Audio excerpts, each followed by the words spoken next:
नमस्कार, स्वागत है आपका हमारे चैनल नेक्स्ट रानी स्पिरिचुअल में और मैं हूं आपके साथ श्रुति। और आज हम अपने इस रिपोर्ट में बात करने जा रहे हैं श्री कृष्ण लीला की।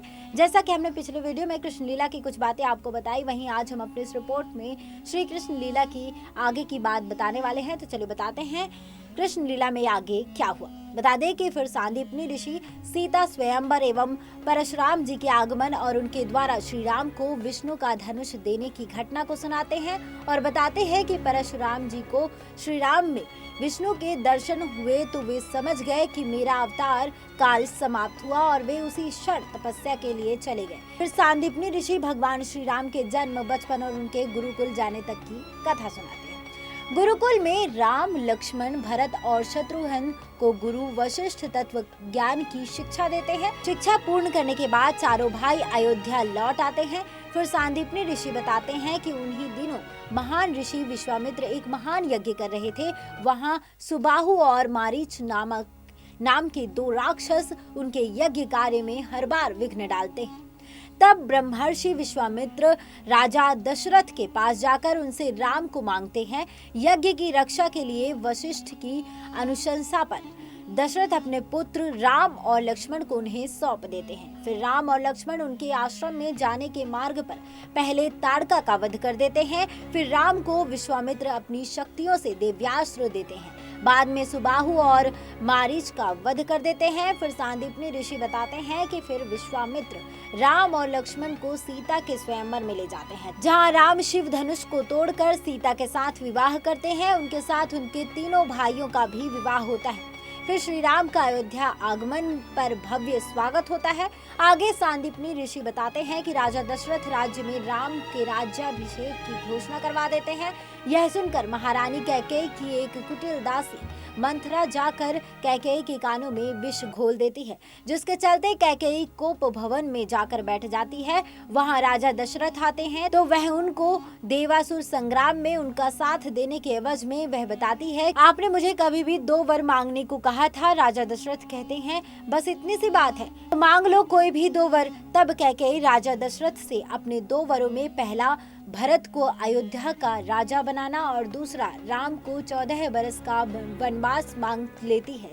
बता दें आपको कि यह सुनकर महाराजा दशरथ अवाक रह जाते हैं और कैकेयी को भला बुरा कहते हुए विलाप करते हैं और दुख में डूब जाते हैं। तभी वहां श्री राम आ जाते हैं। कैकेयी से पूछते हैं कि पिता की दशा ऐसी क्यों है। राम कहते हैं कि आप मुझे आज्ञा दे माता कि मैं आपके और अपने पिता के लिए क्या कर सकता हूँ जिससे आपका और उनका दुख दूर हो जाए। यह सुनकर कैकेयी बताती है कि तुम्हारे पिता के सामने मेरे 2 वरों के कारण धर्म संकट खड़ा हो गया है। फिर कैकेयी वह दोनों वर राम को बता देती है तो राम कहते हैं, बस इतनी सी बात पर इतना विवाद था। भरत को राज्य देने के लिए तो मुझे किसी की आज्ञा की आवश्यकता नहीं। उस जैसे भाई को तो मैं राज्य स्वयं प्रसन्नता से दे दूंगा। रहा वनगमन, तो लगता है कि मेरे कोई पुण्य जाग उठे हैं जो आपकी आज्ञा से मुझे वहां जाने का अवसर मिल रहा है, जहां महान ऋषि और मुनि रहते हैं। माँ, मेरा तो चारों ओर से कल्याण हो जाएगा। पिता की आज्ञा का पालन, माँ की इच्छा का अनुकरण, छोटे भाई का राज्याभिषेक और मुनि दर्शन से मेरा कल्याण हो जाएगा। लक्ष्मण को यह पता चलता है तो वह बहुत ही क्रोधित हो जाते हैं और वे श्री राम के लिए अपने पिता और भरत से भी युद्ध करने को आतुर हो जाते हैं, लेकिन राम उन्हें समझाते हैं। फिर राम, लक्ष्मण और सीता के वनगमन की विदाई बताई जाती है। विदाई की इस घड़ी में दशरथ सहित समूचा राज्य भावुक हो उठता है और सभी उन्हें रोकने का प्रयास करते हैं, लेकिन तीनों रथ पर सवार होकर निकल जाते हैं। राजा दशरथ रोते हुए कैकेयी का परित्याग कर देते हैं।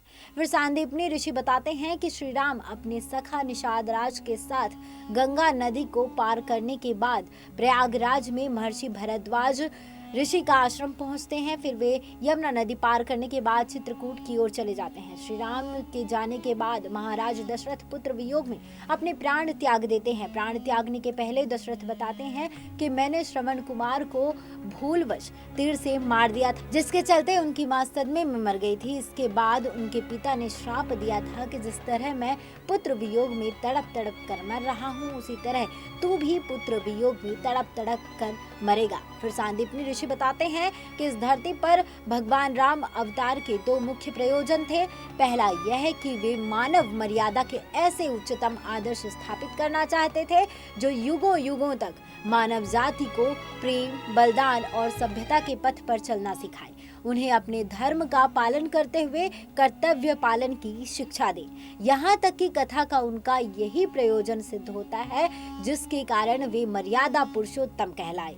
अब मैं राम अवतार के दूसरे मुख्य प्रयोजन अर्थात रावण के विनाश की कथा संक्षेप में सुनाता हूँ। फिर सांदीपनी ऋषि शूर्पणखा प्रसंग, खर और दूषण के बाद रावण द्वारा सीता के हरण की कथा सुनाते हैं। जटायु द्वारा सीता को बचाने और उसके मृत्यु को प्राप्त होने के साथ ही श्री राम और लक्ष्मण द्वारा सीता को ढूंढने के लिए वन वन भटकने का प्रसंग सुनाते हैं। जटायु द्वारा सीता के रावण द्वारा हरण और फिर दक्षिण दिशा की ओर उसे ले जाने के बारे में बताए जाने के बाद दोनों कुमार वन वन भटकते हैं। तब उनकी भेंट वीर हनुमान से होती है और फिर वे उन्हें सुग्रीव से मिलाते हैं। फिर हनुमान जी लंका जाकर माता सीता का पता लगाते हैं और उनसे मिलकर प्रभु की मुद्रिका देते हैं। फिर हनुमान जी लंका दहन करके पुनः लौट आते हैं। फिर सभी मिलकर एक सेतु बनाते हैं और अंततः श्री राम की वानर सेना लंका को घेर लेती है। और फिर सांदीपनी ऋषि भगवान श्री कृष्ण को राम और रावण के युद्ध का प्रसंग सुनाते हैं। अंततः में श्री राम अयोध्या लौट आते हैं और उनका राज्याभिषेक होता है। यह कथा सुनाने के बाद सांदीपनी ऋषि कहते हैं कि इस कथा के साथ त्रेता युग के संपूर्ण अवतारों की कथा संपूर्ण होती है। फिर सांदीपनी ऋषि भगवान श्री कृष्ण से कहते हैं कि मैंने अपने गुरु के मुख से सुना था कि द्वापर युग में भी भगवान का अवतार होगा, किंतु वो किस रूप में होगा ये वह नहीं जानते थे। हो सकता है कि हमारे जीवन में ही प्रभु का अवतार हो जाए, आगे जैसी उनकी इच्छा। यह सुनकर श्री कृष्ण मुस्कुरा देते हैं। फिर सांदीपनी ऋषि कहते हैं कि इसके पश्चात मेरे पास केवल कुछ गुप्त विद्याएं ही रह गई हैं, तो उनकी शिक्षा कल से प्रारंभ होगी। दूसरे दिन सांदीपनी ऋषि भगवान श्री कृष्ण और बलराम को कुंडलिनी शक्ति और उसके 7 चक्रों के रहस्य के बारे में बताते हैं और कहते हैं कि योग के द्वारा इन चक्रों को जागृत किया जा सकता है। इनके जागृत होने से मनुष्य में कई शक्तियों का संचार होता है। सांदीपनी ऋषि फिर सूक्ष्म शरीर द्वारा दूर देश की यात्रा करने के बारे में भी बताते हैं। बाद में सुदामा अपनी कुटिया में श्री कृष्ण से कहते हैं कि तो कल तुम सूक्ष्म शरीर के द्वारा किसी दूर देश की यात्रा करोगे।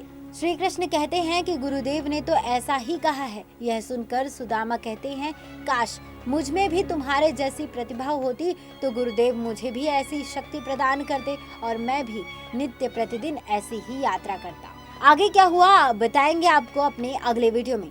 बता दें आपको कि हमें पूरी जानकारी वेबसाइट्स और अन्य जगहों से प्राप्त हुई है। जानकारी आपको कैसी लगी आप हमें कमेंट बॉक्स में कमेंट कर जरूर बताएं और देखते रहिए नेक्स्ट टाइम स्पिरिचुअल। जय श्री कृष्ण।